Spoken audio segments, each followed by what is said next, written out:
someone said that they are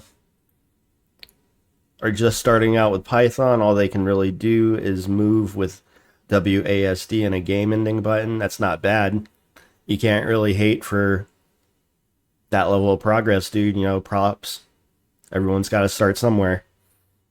Just start with small things and build up from there, and you're going to have a great game before you know it. Um, yeah, these dudes be using literally AI to write fucking programs and they don't even understand the basics. That's how it be, though. A stubborn raylibber, yeah, that's right. But see, I'm also old, and like a lot of my initial coding was done before things like Unity or Unreal even existed. So you can't really blame me for, not doing things the way that, a lot of people do them. Um, at the end of the day, the dream is really to not only make my own game, but also to kind of own as much of the infrastructure as possible.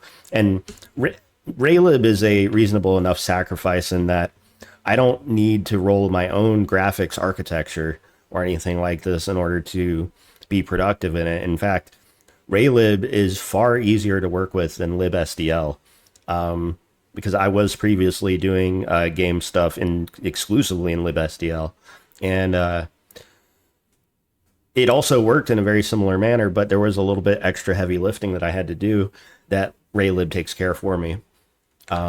Speaking of, no, yeah, just normal.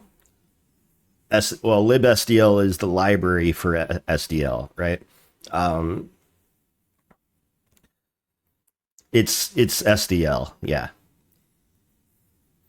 I wasn't using OpenGL because the game I'm making doesn't require any 3D. However, um, I have fucked with like raw C OpenGL shit using libSDL as the way to render to the window and to spawn the window and open up like an OpenGL context and try to like raw dog draw on like a cube, some shit like that. But I'm not like the best with 3D graphics or stuff like that.